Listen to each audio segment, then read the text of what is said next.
making some realizations. I realized that about every day about this time, 4:30. Today is a Saturday, so Saturdays can also be difficult because the weekend. Let's go back to, you see how I get lost? Let's go back to the 4:30. The 4:30 is when this anxiety just grips and all the bad memories come back and all the kind of the anger comes back and the shit. It all just, and it can stir up so quick. Before I know it, boom! Maybe that's a bit theatrical, but it can happen. And yeah, what I was saying about Saturdays is I don't like. I mean, I haven't gone out for a while anyway, because I'm just trying to focus on the garden. But I don't like going out in general on the weekend, Saturday, Sunday. It's just, I used to, but it just gets too crowded. I mean, it was the park nearby. It's a very nice park, so it's popular. So on a weekend, even though it's a big park, it's the route that a lot of people take to and from, and other places as well. And the station is like this canal, and you walk on the canal, and you get bing bing cyclists coming up behind you all the time. And every time so you just get that way more on the weekend. So I don't bother with it on the weekend anymore. So I don't really go out on the weekend. So I stay in Saturday, Sunday. So I mean, I'm open to some flexibility, but just like how I feel at the moment, you know.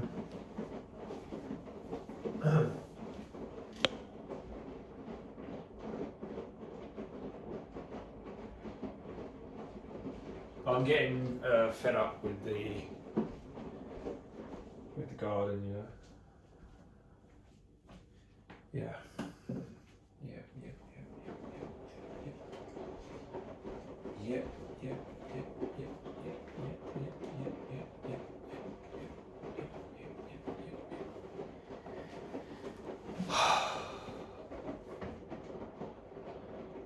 The meditation definitely helped. I mean, meditation is the most important thing, I would say.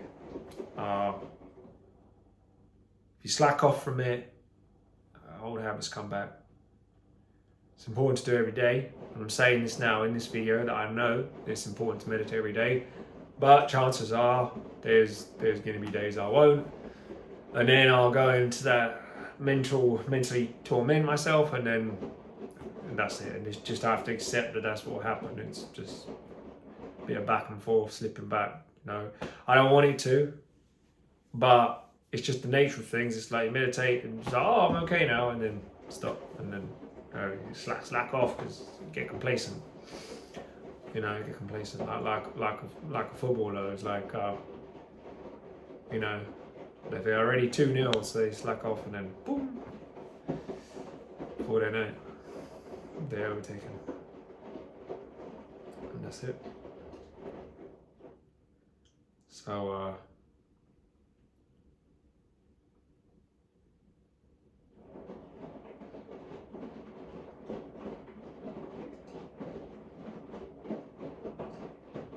yeah, I mean, there's less thinking on days that I've meditated.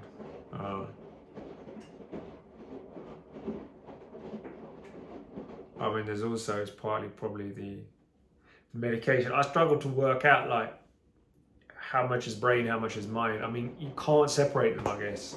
You can't separate brain and mind. So I think sometimes I think like part of me wants to believe like the spiritual person within me, or whatever you want to say, like the spiritual side of me wants to believe that the spiritualist, let's say, wants to believe it's all mind, so it's all for meditating. But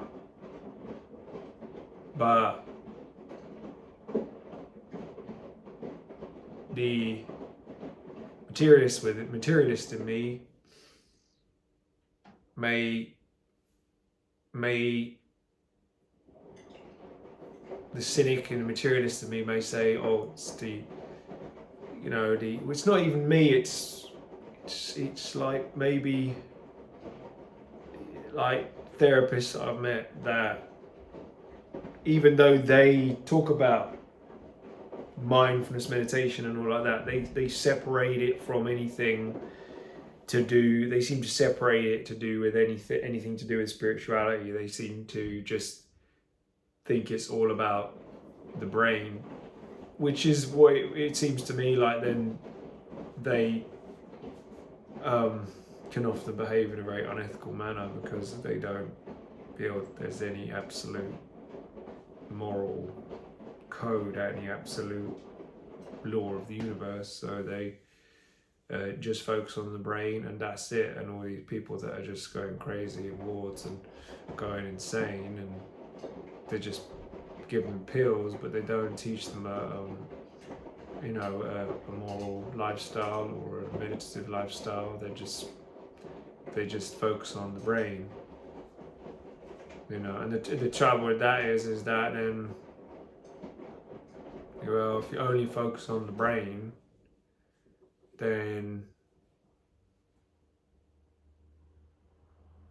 the brain is physical, so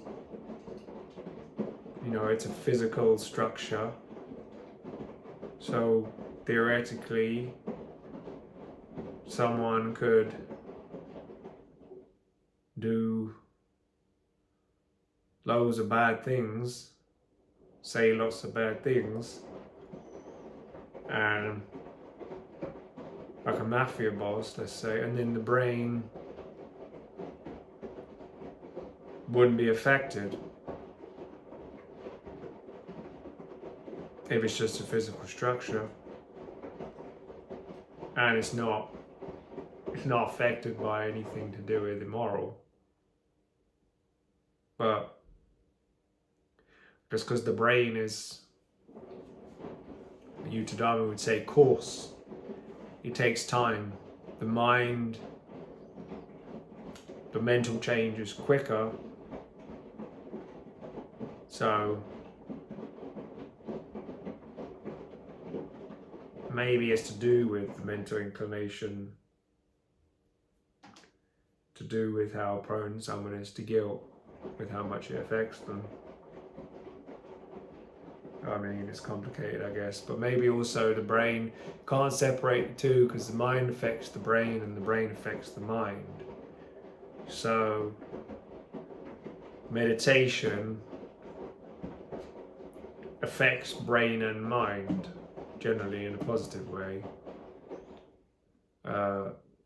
and medication such as fluoxetine, which I'm taking,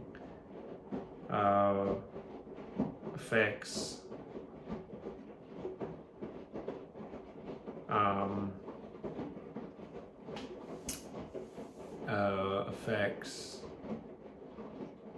the brain,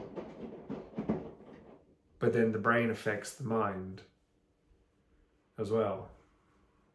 They say that the mind uses the brain, and I think more so, should probably as Buddhists be more concerned with how the mind affects the brain. But then the reality is they kind of play off each other, in a sense that you could say that lust is mental, but then the physical feelings in the body feed into it, which is why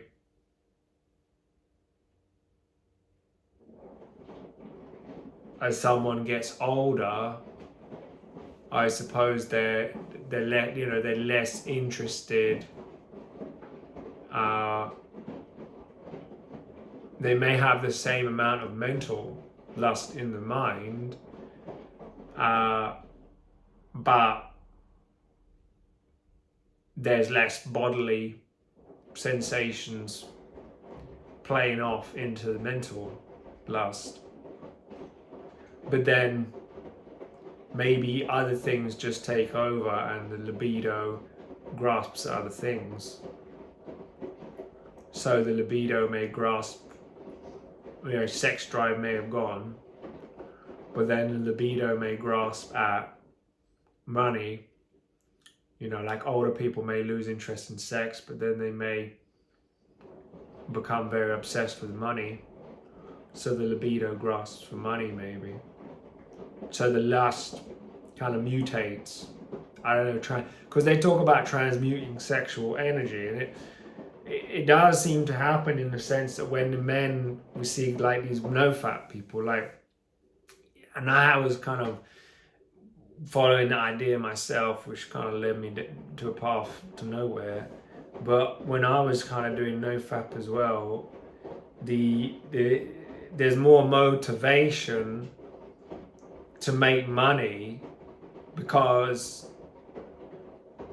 generally there's more motivation to have sex, and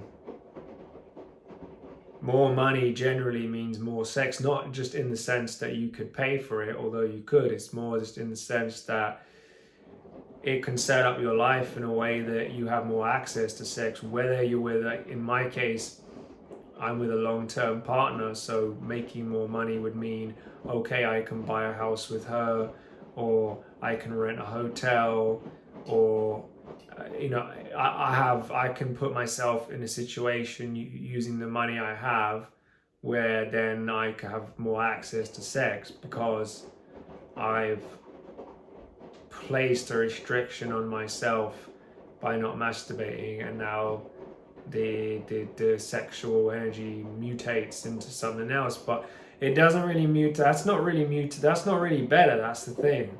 I thought it was better, but it's not really, because all that happens is that you've just replaced one addiction with something else. Before you're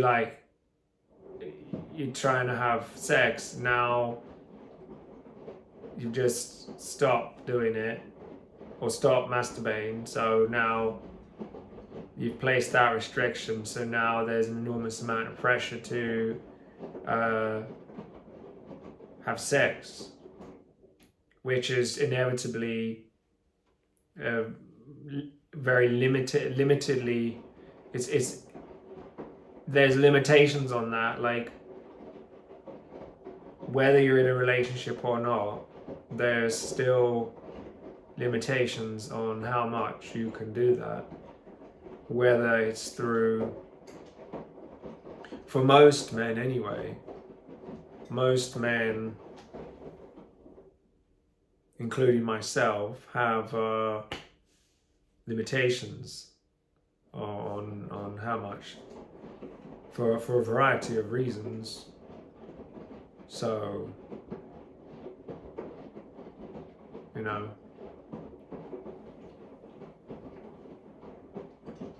that's the way it is.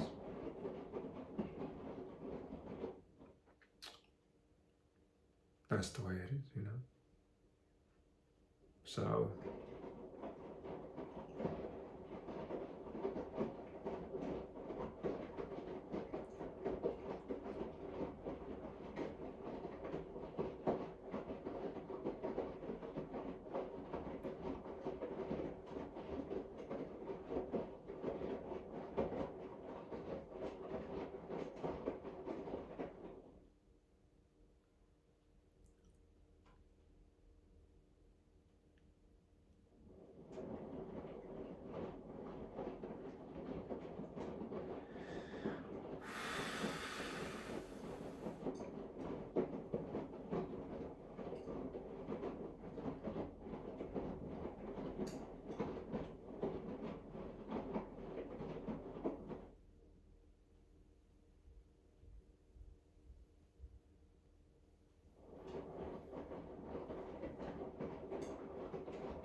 I don't even know where I was even going with that. It's gone on my head. This is why, I don't know, the fluoxetine affects my brain function. So I don't even know what was I even talking about. No fap, and yeah, just my views on that.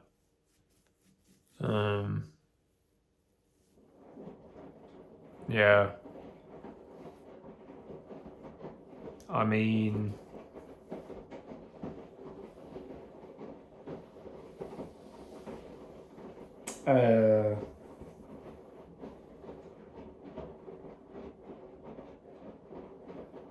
ultimately, also I was thinking about upstairs is that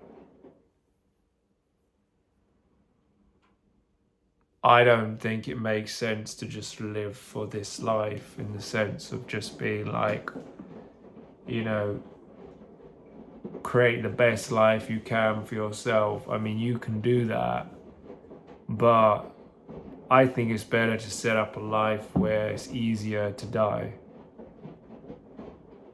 I don't know if that makes sense, but a life where, maybe this is morbid, but a life where it's easier to let go of. A life that's easier. Why, like, I think one of the most important moment of our life, really, I would say, not the most important moment, but it was a very significant moment in our lives is when we die.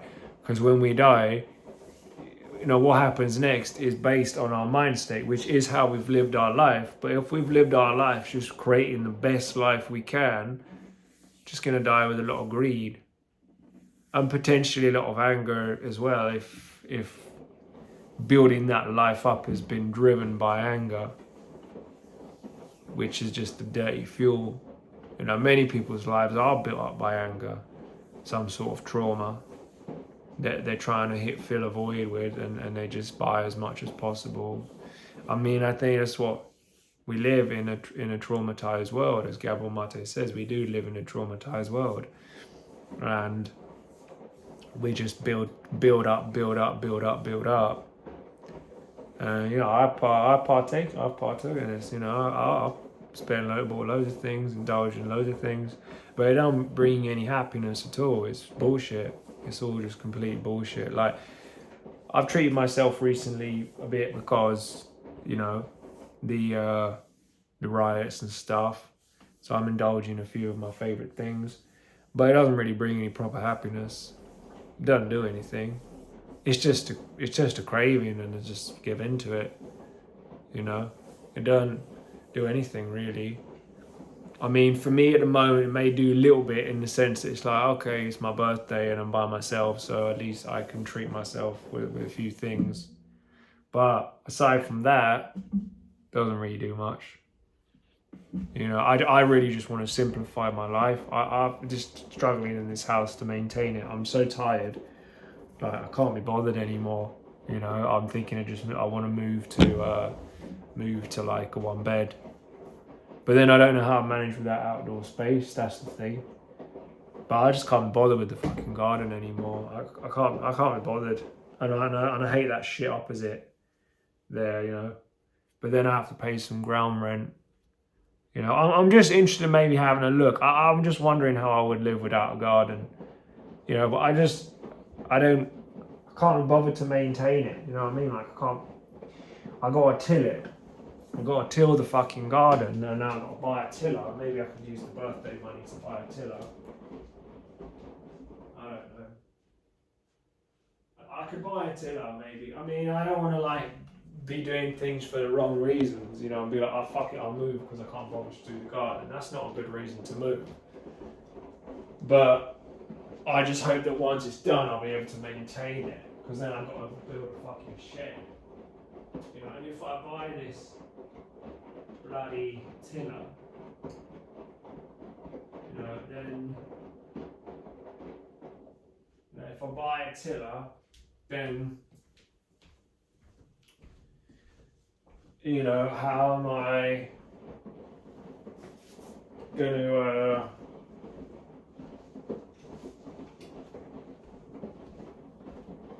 you know, how am I going to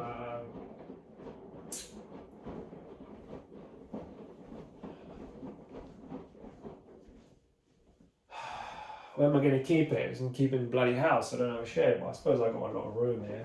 I'm wondering whether to rent one or buy one. But if I rent one, then I've got pressure on myself with how long I've got to use it. I don't know how long it's going to take me. So, you know, because I've got the...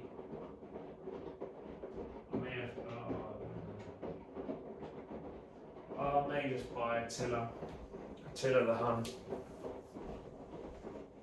And then I'm thinking of sorting out my pit, but in some ways I'd rather just manage on less money because they're going to keep trying to stop it all the fucking time.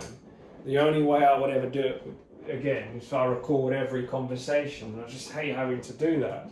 Because by the way, I'm recording you every time. Like, I say I'm recording this conversation because I don't trust you and you lie about the assessment. And they do.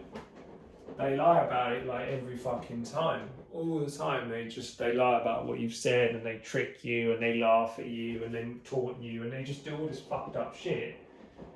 You know, because they know they can get away with it because they know that they're dealing with someone with mental health problems, so they know that they're in a more powerful position than that person with mental health problems.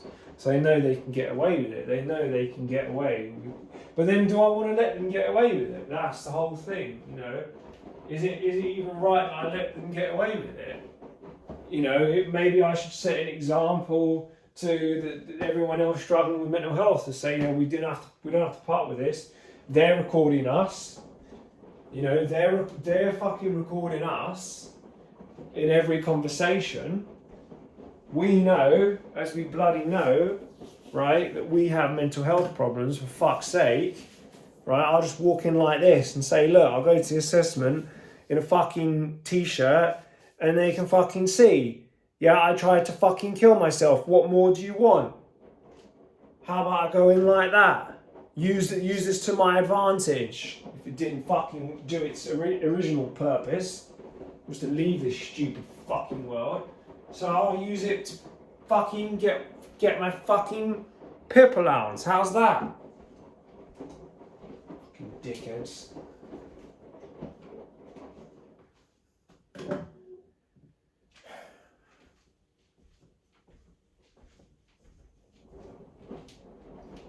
Yeah.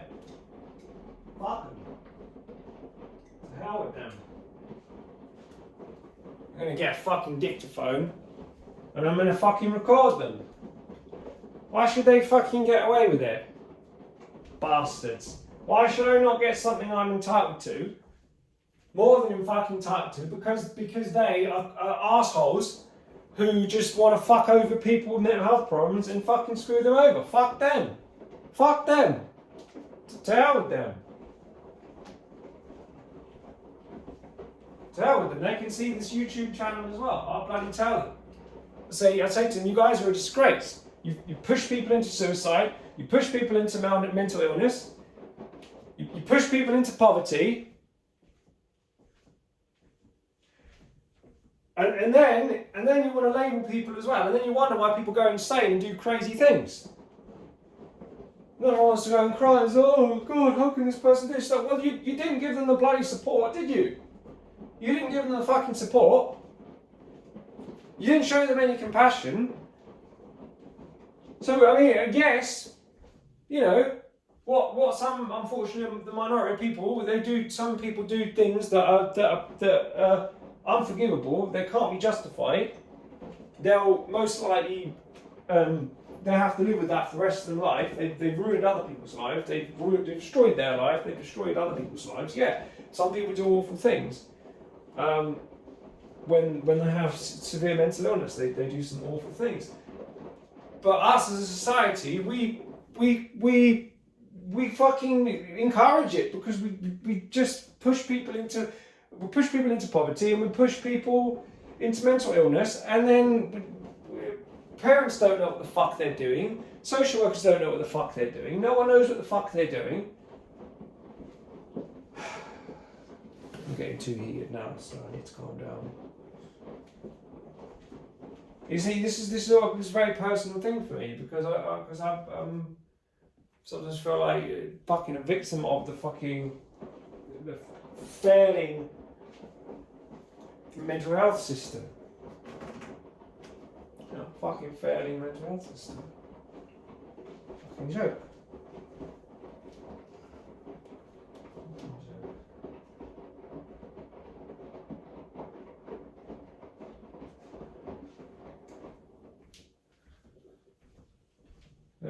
they'll do everything they can to take it away. They'll do everything they can to take it away. They don't give a fuck. They've literally, they've killed people off. This government has more or less just killed people off. They've cut so much to people that you know need it. It's not like people want a sponge. It's not like people like me. We'd rather work. Okay, I tried to fucking get a job.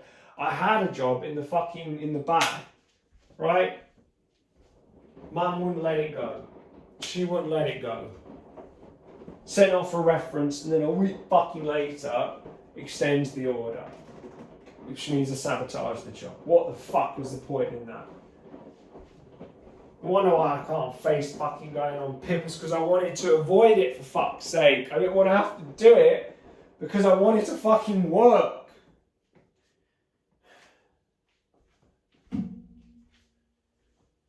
I don't want to have to deal with a cat and mouse game with fucking Pip anymore. I just don't want to do it anymore. I've had enough. I've just had enough of this shit, for fuck's sake. I don't want to go through it. It's just never ending. When does it end? It never ends.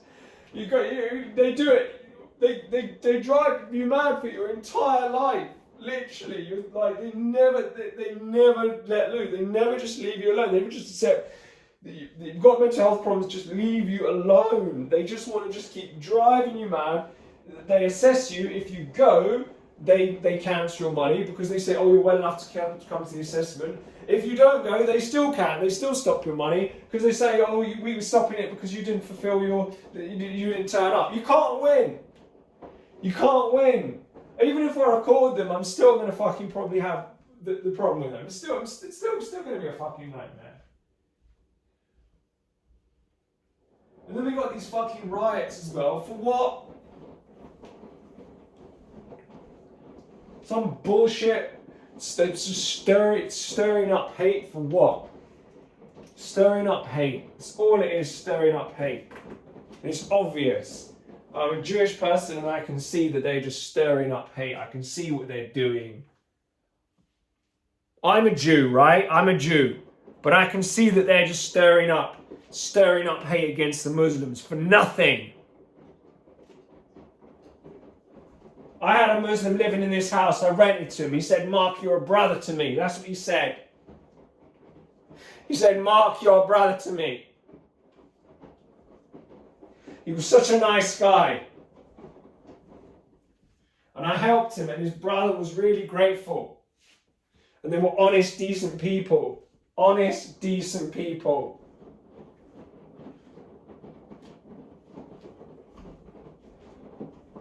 He was a gentle guy. He was a kind, gentle guy.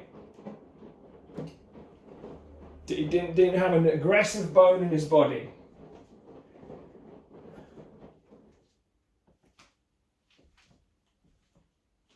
Everyone has their flaws, I'm sure. No one's perfect.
Well, it's just bullshit. I've known it's been bullshit for ages. I knew it was bullshit when I went to the Jewish secondary school I went to. I knew it was bullshit.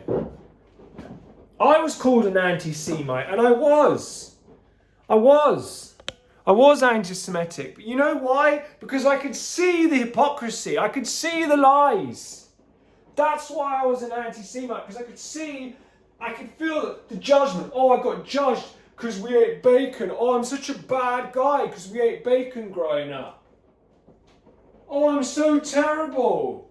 Oh, I'm so sorry. I've done such a bad deed that I ate bacon growing up. Oh, kill me now. Oh, and I don't go to shul. I don't go to shul. I'm a bad guy. I'm like, what do you do when you go to shul? You just talk to people, right? Do you pray to God? Do you better yourself spiritually in any way, shape, or form? No, you just use an opportunity to show off and about what GCSE results your son got. That's all you fucking do at synagogue. You just wait and who can I show off to? Who can I show off about my GCSE results or my son's GCSE results or my very important law firm that I worked in? That's all they fucking want to do. They don't want to better themselves spiritually when they go to fucking synagogue.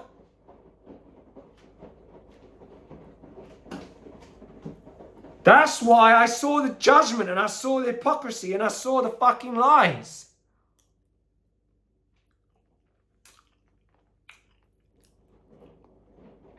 I didn't plan on going on a rant, but this is what it is. I don't even care anymore. I'll look back on it and I'll learn from it. Whatever it looks like, however this comes across. But that's the truth. Judgment and hypocrisy. And I experienced that from a young age. Yeah? That's it.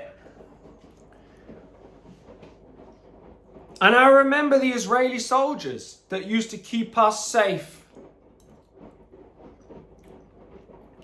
I remember the Israeli soldiers. And I remember how they used to check there was no one dangerous on the bus. And guess what? We had stones thrown at our bus. I think there were stones thrown at a bus or whatever bullshit. Like, what can we expect at the end of the day, right? When we're essentially putting some of like the poorest people who literally have nothing through a fucking genocide. We're like torturing people that we may think is a terrorist. I saw one of the guys coming out that they tortured. He'd gone insane. There was a Palestinian bodybuilder, and they've just tortured him. He's just gone crazy, gone insane.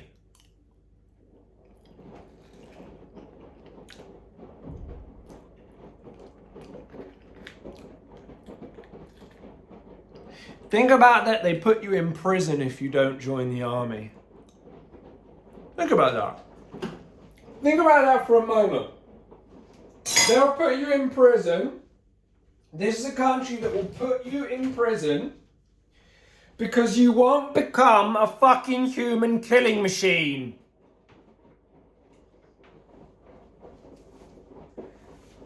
And yet,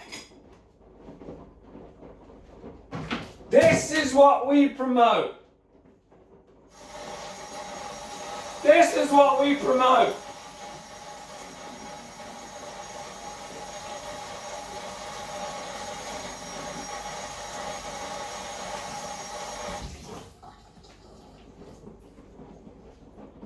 Yeah, October the 7th was awful, right? It was awful. Those people on the kibbutz getting slaughtered. I agree. There's no justification for it, right? But then how can we justify what they're doing to Gaza? How can we can't just eat, both are awful. We say that one's different from the other because one, they're up in the sky in a jet dropping bombs, and the other they're with the knife and they're killing directly. Yeah, okay, mentally that's worse because someone has to take the knife and do it. But mentally it's still pretty bad what they're doing, dropping bombs from the fucking sky. They still know they're gonna kill people. They can detach. They can detach from it. They're like, oh, they're just targets on the ground. They're not really people. We just bomb them and oh, it doesn't matter.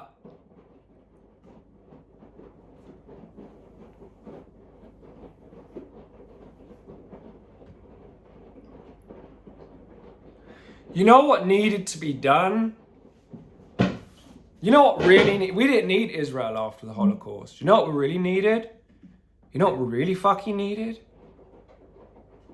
We needed to work on ourselves after the Holocaust. That's what we need to, as humanity. Not just Jews, everyone. We need to work on ourselves. Not create a country through killing people. Not have a country if it means we have to kill people to get it. Then it's not worth it. It's not worth it being maintained for the amount of death and destruction. For what? For what?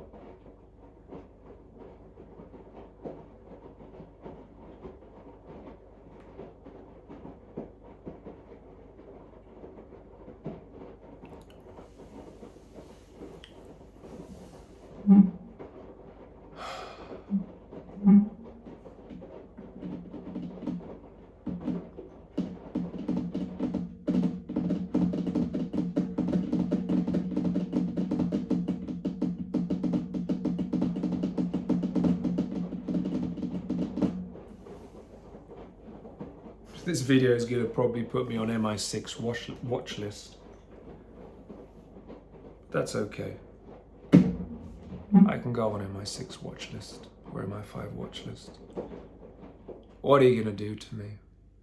There's nothing you can do that hasn't been done. What are you going to do? Abuse me? I've been abused. Sexually abuse me? I've been sexually abused. Kill me? Try and kill me? Well, I've tried to kill myself. What are you going to do? What are you going to do? What are you going to do, Mi6? What are you going to do to good old Rasputin?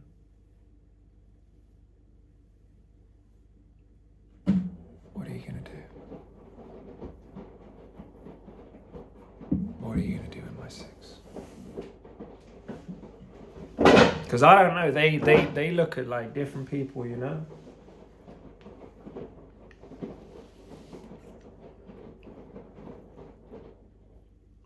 They look at different people. And they, yeah.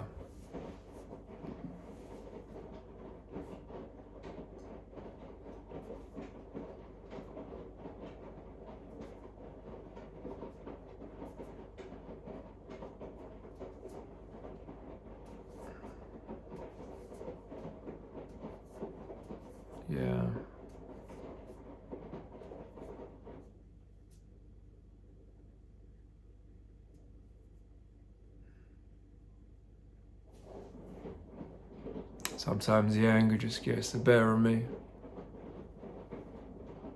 But I need to see this. I don't want anyone to take this video too seriously.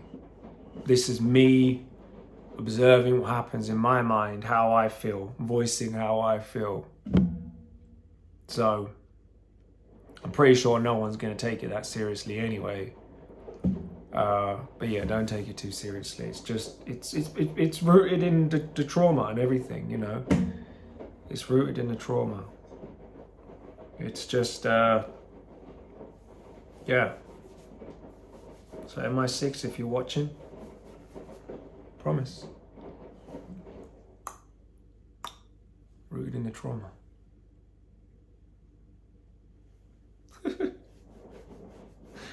Playing games, boy. Playing games.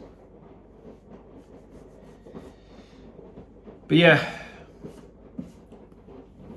Told you. About this time, afternoon. That's what happens. It's the afternoon rant. The afternoon trauma that I can't cope with.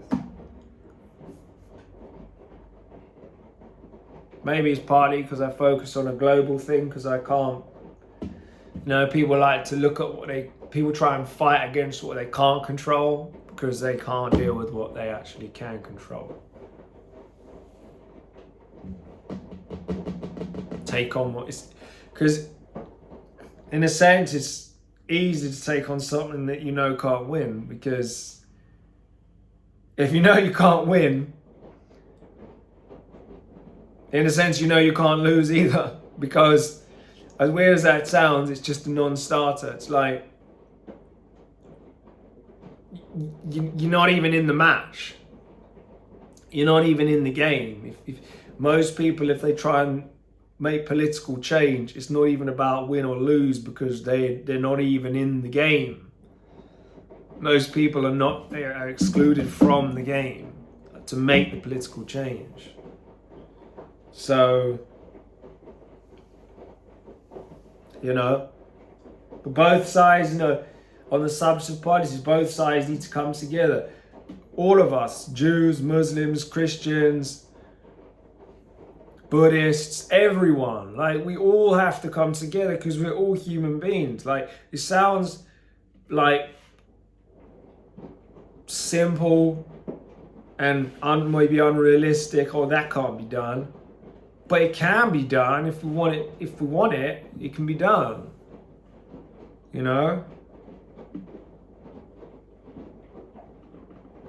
just have to stop fighting with each other. And the hardest thing for me is I'm still fighting with myself. Who's bothering me now? No one. But the memories are attacking me. The traumatic memories, the memories of all the judgment and all the shit. What my mum has done and everything.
I'm just gonna make some toast.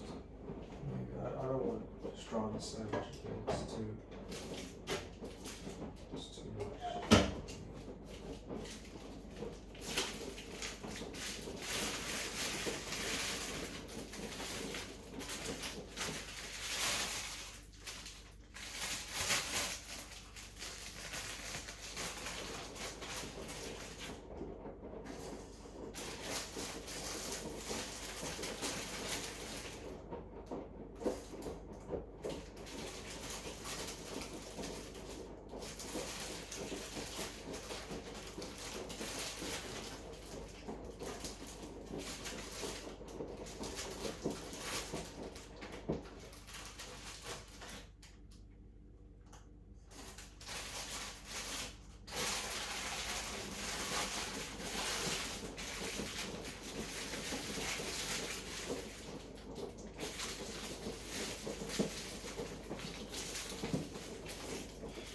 this slice I will feed to the ducks.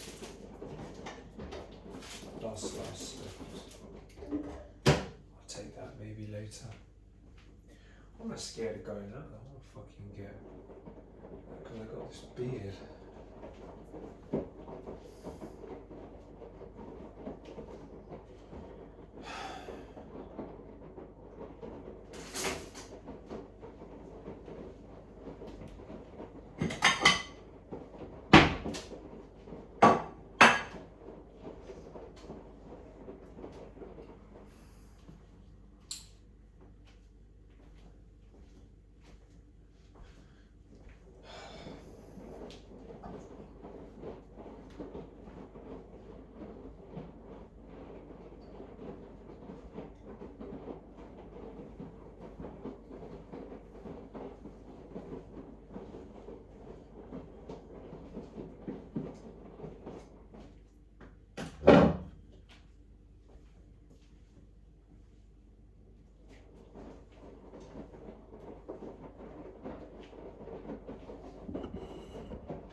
Mahamara, this is called.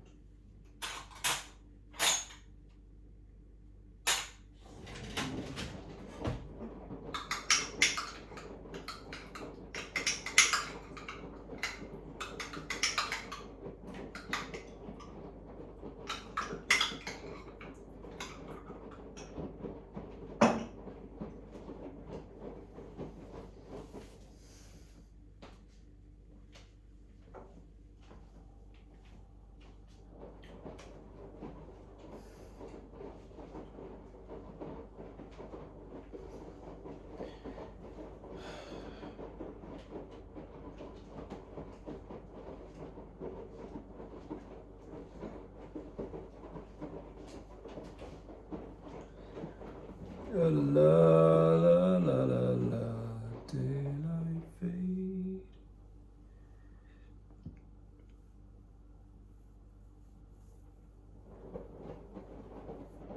Yeah, I want to shave this off. Definitely.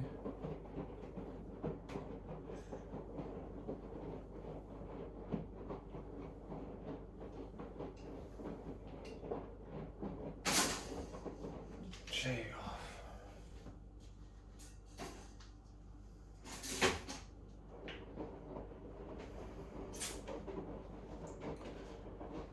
McNamara.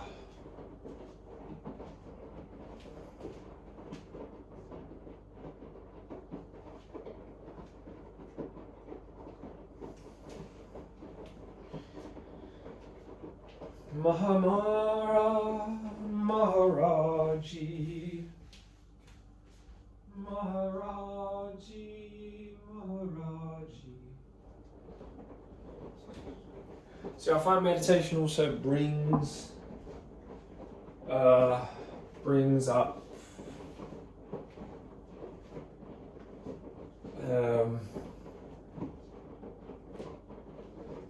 negative feelings as well, you know.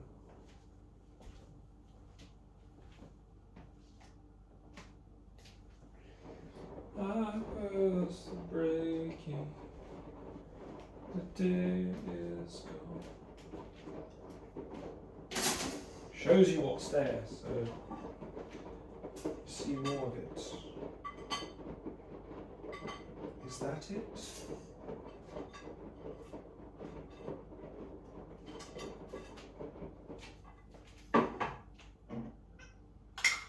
Muhammara.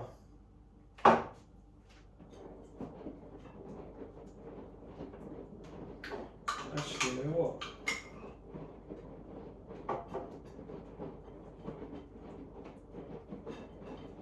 There's a book.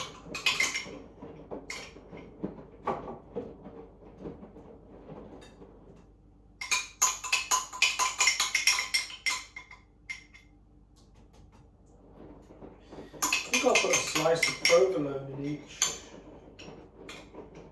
even though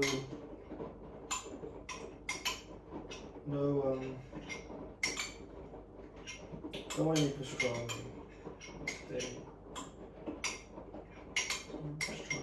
I'll have provolone and muhammara.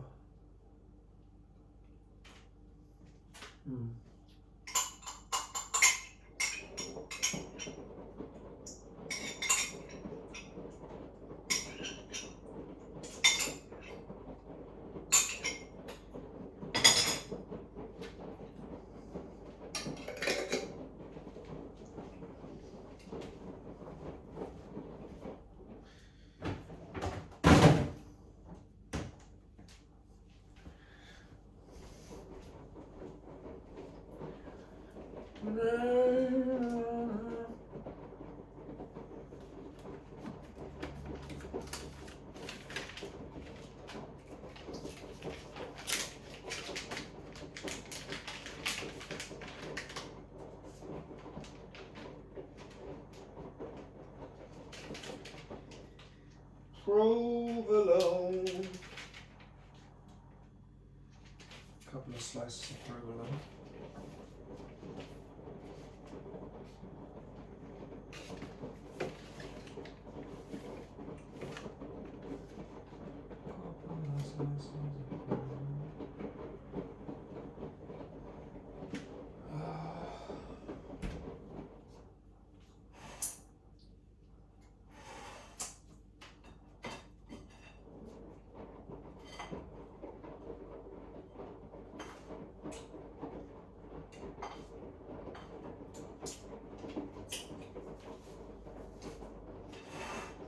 It's funny, I found like a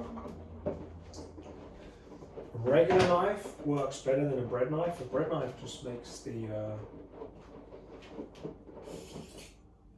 crumbs go everywhere. Whereas a regular knife, you can just go straight through. It's really funny though.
Maybe I need friends to keep me sane. Maybe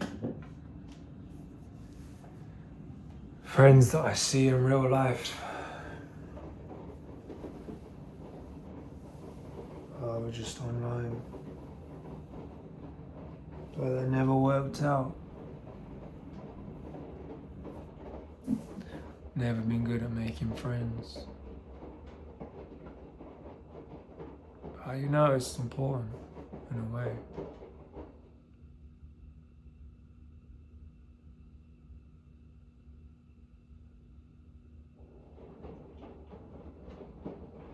Just like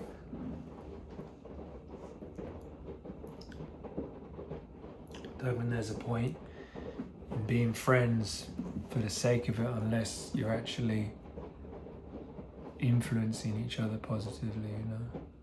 Otherwise, what are you doing? Yeah.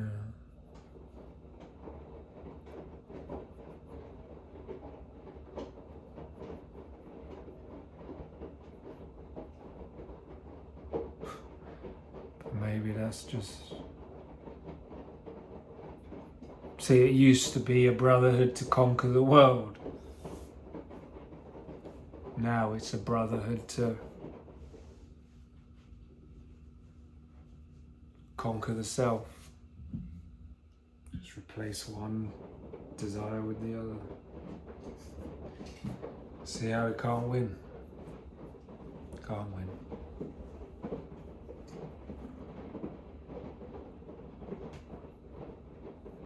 Can't win. But that's a better brotherhood. So there's still a better brotherhood, a brotherhood to change within, rather than just change external circumstances. I think Hamza's got a brotherhood to make lots of money. Looks maxing. I got like some sort of ulcer.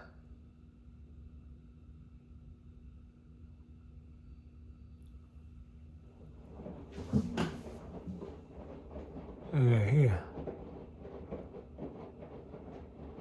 Ah. Shit. I think it's stress.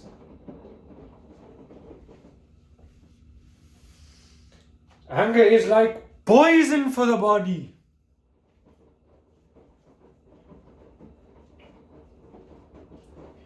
Like poison. Right? 11 venison meatballs, right? How can you have 11 venison meatballs? How does that have to go in a line? How can they be organized as 11?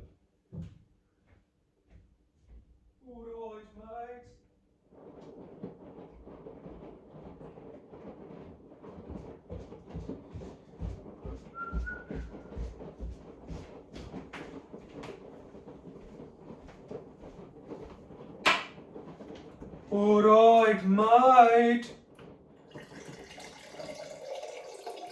Alright, mate.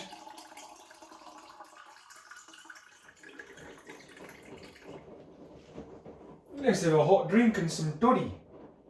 A bit of chocolate. Oh, we got that pizza. Oh my god. Oh my god, toddy. And that as well. I'm not going to take it out of the fridge until I know I'm actually going to get rid of it, because otherwise it's just going to stink. This thing is way too old. That meat stinks. And this curry's, the sauce from the curry, is going to be bad as well. So I will be getting rid of those two things. But this pizza should be very good. That cheese will be good. The lemons are good. The dates are a bit dry, but I can still eat them. What is it? 21st of August. The dates are 21st. That's fine. No, not dates. Sorry. It's because I was thinking about dates in the kibbutz. Prunes. That's it. glorious prunes. And we've got baguettes in the freezer that I can make a pastrami, sauerkraut, and provolone. Oh yeah. Yep. It's all good. It's all good, baby. It's all good. It's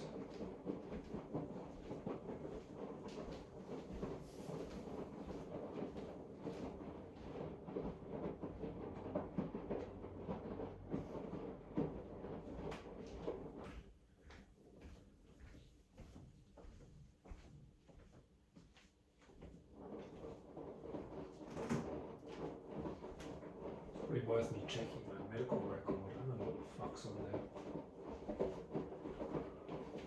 Oh dear.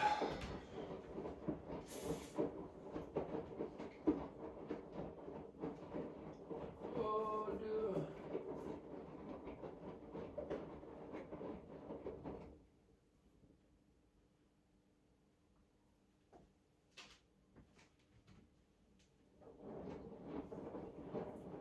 Shall I have these salted double cookies?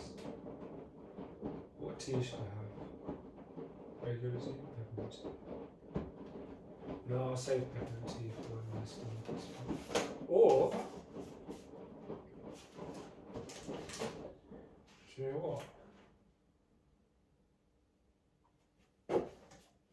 I've got something here called mental clarity tea. Peppermint, lemon balm, licorice, ginseng. This is called mental clarity. It's meant to be like a meditative tea. So I haven't had this before, whereas I've had peppermint before and I just don't want the milk to go off. So I don't want to use up the milk. I could always have a glass of milk later. So yeah, I'm going to have this mental clarity tea. Yeah. And then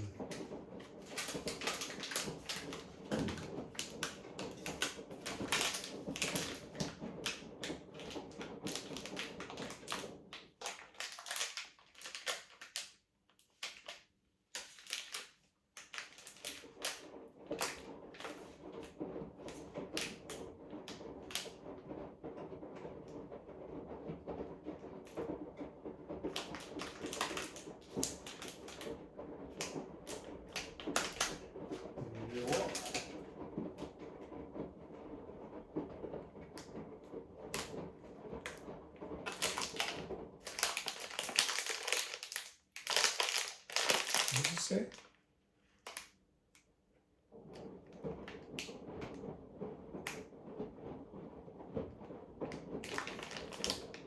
Let others know that they are damn good.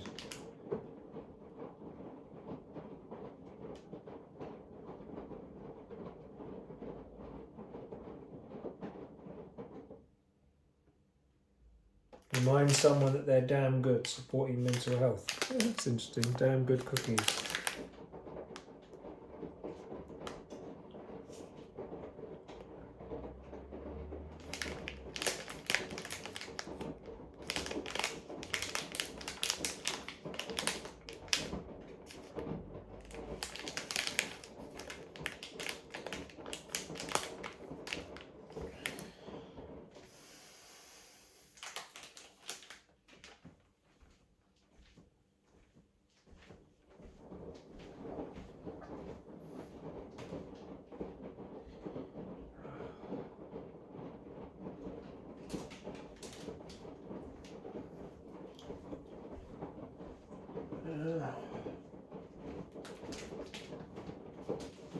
Yeah, I'll have that.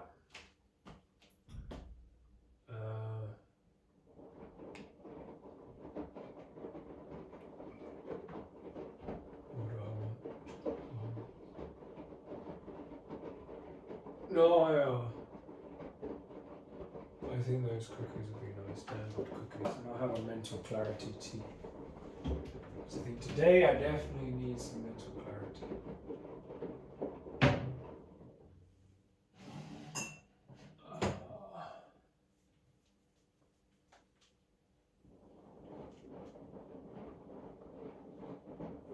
have it in a large mug. Because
open here to enjoy. It's not open.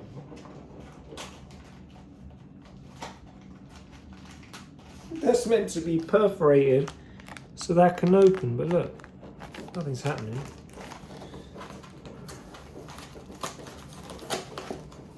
Oh. Open here to enjoy. Right, open here to enjoy. Look, that was never going to break. Open this. What they're thinking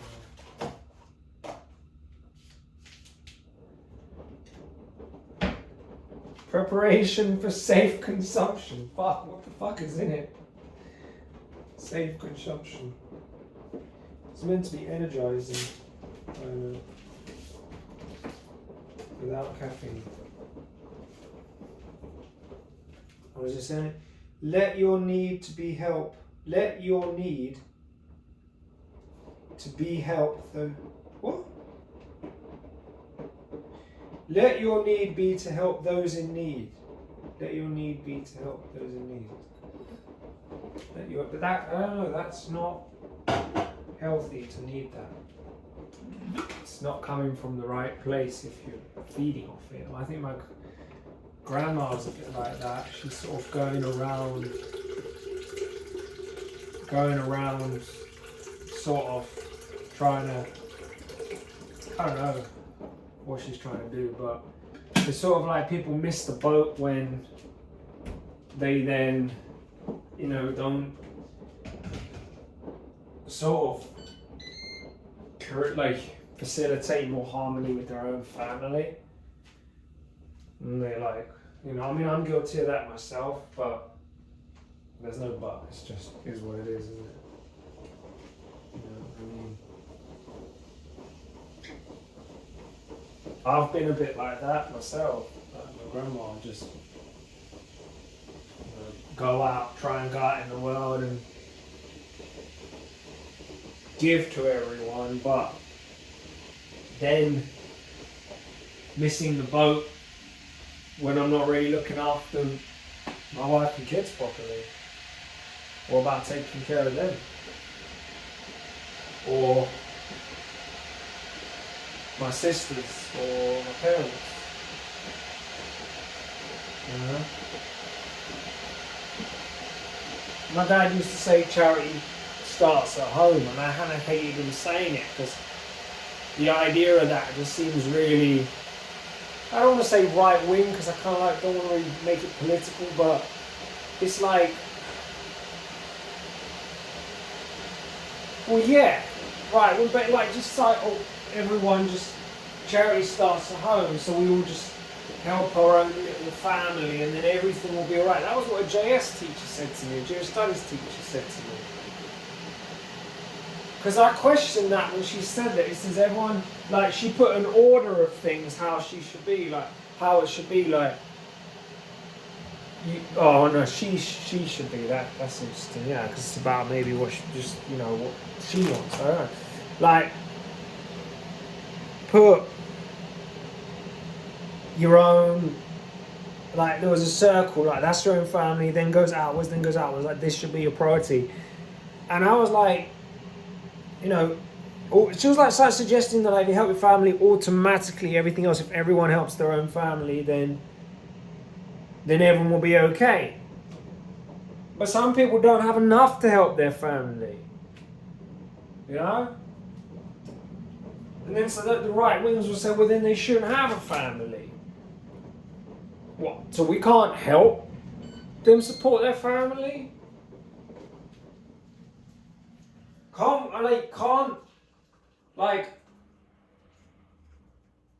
Shouldn't the people who, it's not about everyone having the same, that we all should have the same. It's just about, to me, it seems like we should like look out for one another, you know?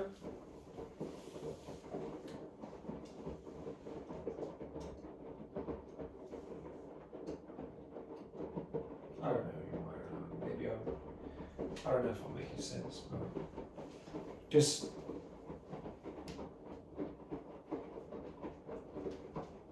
yeah, I'll get there. As I said, it's, I don't know, these meds stop me in my tracks. Sometimes maybe because they kill the emotion, it just goes. Which is maybe a good thing. But I don't know what I was giving, I don't know what to say, you know? Maybe that's a good thing. And also creates like some tiredness in the evening, I don't know.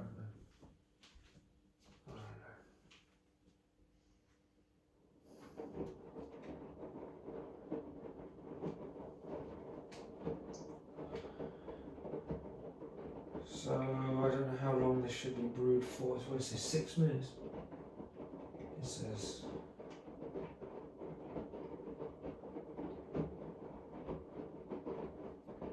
Minutes. Oh, you know what? I'll leave it and then.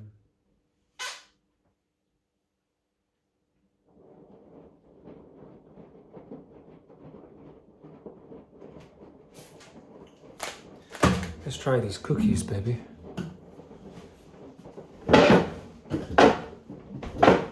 Damn good cookies.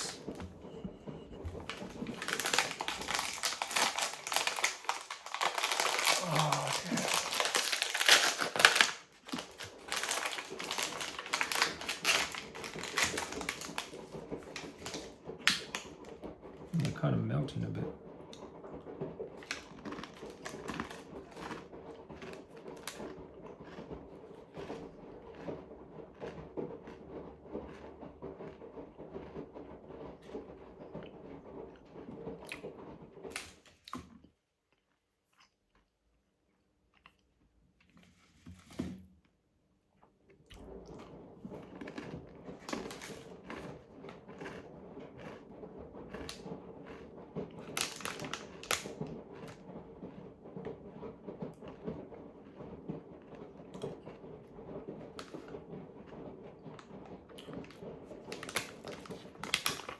Yeah. Those crookies are better. There's something called the crookies.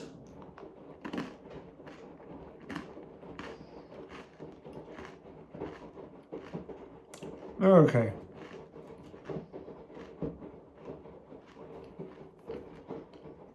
I prefer the more chewy ones rather than the crunchy ones.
A bit too sweet.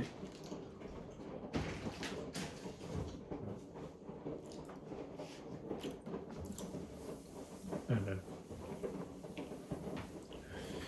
quite rich.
Let's try mental clarity tea.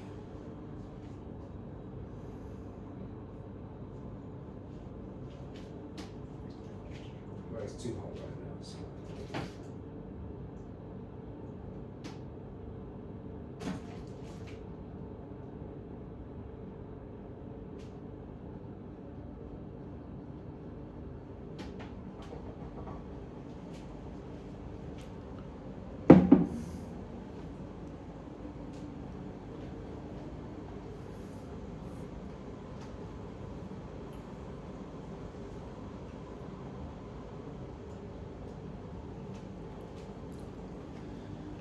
I'll do some walking work.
the whole thing is that the most moral thing that you can do is either walk back and forth or sit. Because you're staying out of trouble where you walk back and forth or you sit. Now in this case it's just a right-left. Because I'm doing it fast. But I'm doing it fast because it burns off a bit of energy and because I just had about 10 grams of sugar, so it's probably a good thing to do rather than it fucking my brain and do weird things. And that's the best thing to do. You see, and that's what they're saying now. That's what the scientists like Jessie Escherichia or whatever her name is, the glucose lady, glucose goddess, she talks about walking after the, you know, if you have sugar, you can enjoy sugar, but walk afterwards. But the Buddhist monks have been doing this for years. They do walking meditation after every meal, which is only once a day. You know, they've been doing this for how many thousand years? 2,500 years or more from when the previous Buddha. See, Buddha had all the answers. You see, just like technology can be lost, spiritual wisdom can be lost as well.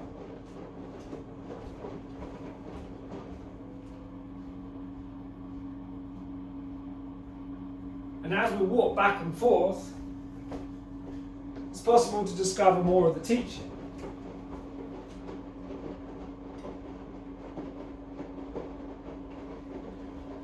It's obvious that Buddhism is the truth. There's no two ways about it. And that may sound fanatical,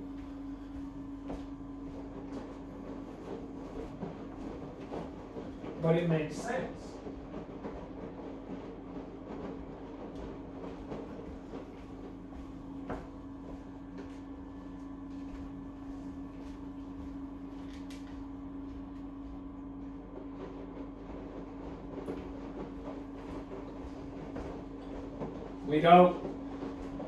We like to say they're all the same, they all point the same way,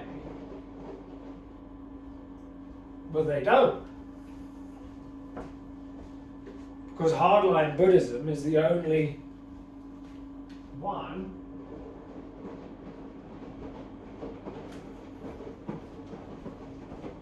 that claims that the reason why we're even here is because we had lust to begin with. That's why if we didn't have lust, we wouldn't be born as a human being. Almost every other religion supports lust. It perpetuates it because almost every other religion says, oh, get married and have children. Then what does getting married and have children need? It needs a society. It needs hospitals for those children. It needs schools for those children.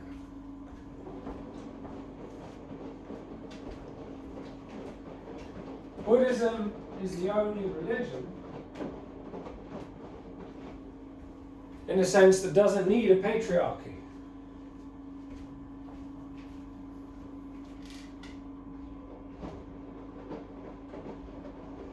Because a patriarchy depends on men and women creating it together.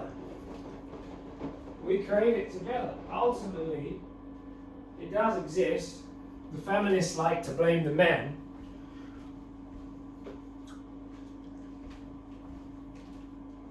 And men such as me over time, the feminists blame the men for the patriarchy, if it exists, but let's say it does exist. If it does exist, yeah, the feminists blame the men, and I keep saying that because they do, and it's annoying. And then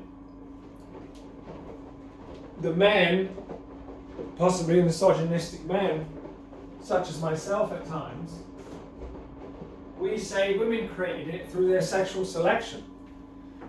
Because they'll select the men with the most money, and then that forms a patriarchy.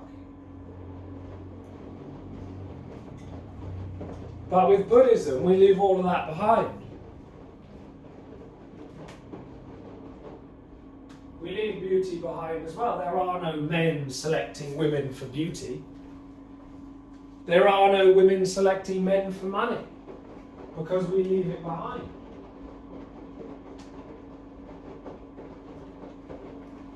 And don't get me wrong, I love my wife. And she is beautiful.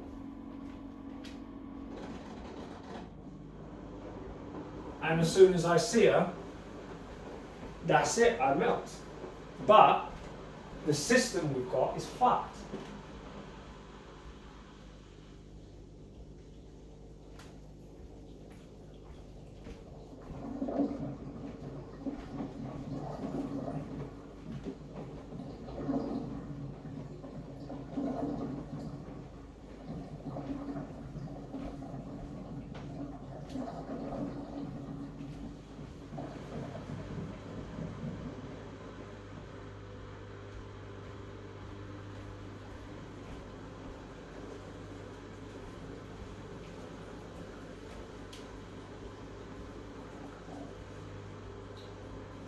It's a monster, it's a blood-sucking machine.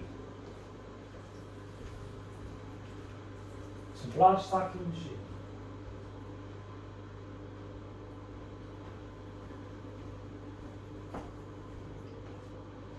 A semen-sucking machine, maybe.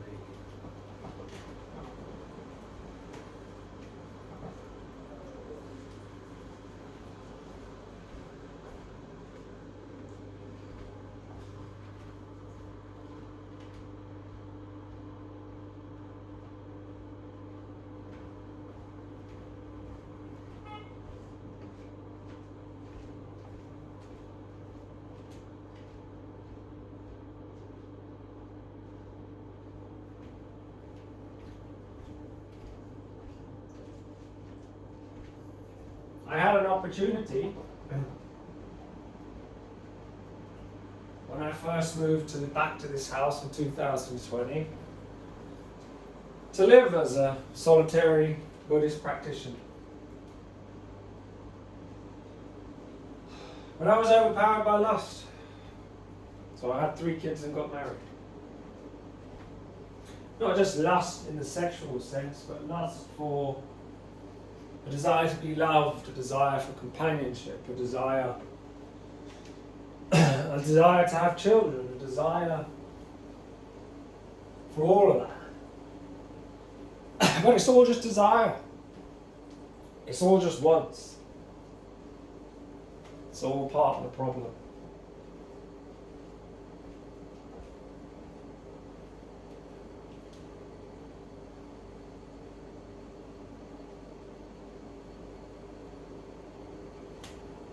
I look at it, I had 3 children with my wife. I helped 3 beings be born, 3 beings come into existence.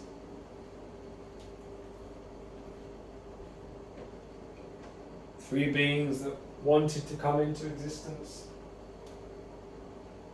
I played my part in that, as did my wife. 3 factors: Mum, Dad, and the being itself that wants to come into existence, that still has lust, so wants to be born as a human, but has also done a lot of good, which is why they're born as a human. They come into the world with, or you could say they grow out of the world, 3 distinct personalities. And you think, well, they all share the same genetic code. They're not triplets, but a very similar code, but are twins. They've got such different personalities. From the moment they were born, they behave completely differently. And yet, they're twins. Not identical twins, but twins. They're as similar as you can get, except from identical twins. And yet, so different. So I think, well,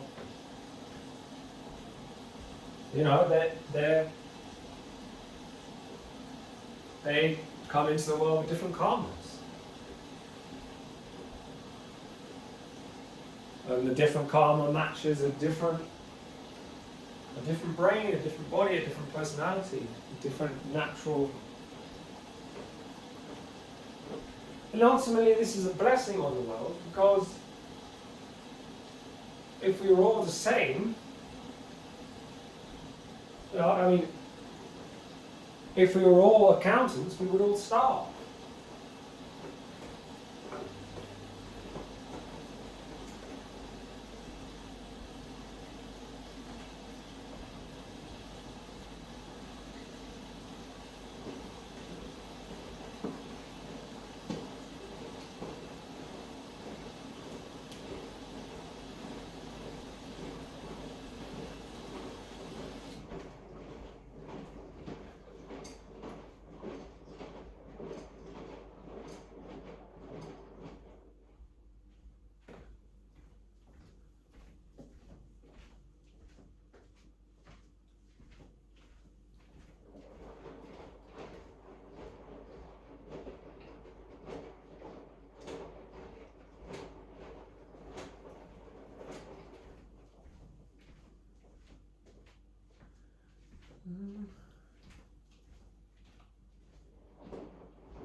This is the brain I have. This is the brain I have to work with. I can't get out of it. This is it. This is it. It's not a brain I would choose. Somehow I did choose it. But this is it.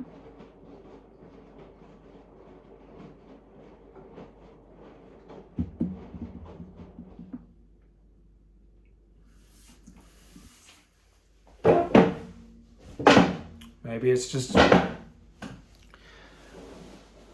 my perception of myself is not helping me, you know. It's a perception based on how I think my dad may see me or how I think my mum would see me, and I'm pushing that onto myself. I'm framing myself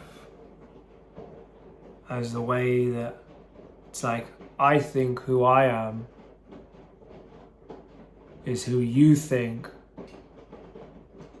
I think I am what you think I think I am. Could be. Let's try this tea. The mental clarity tea.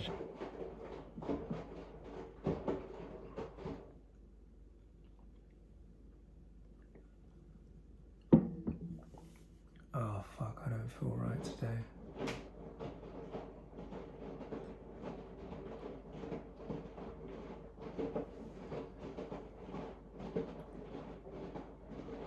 Oh fuck.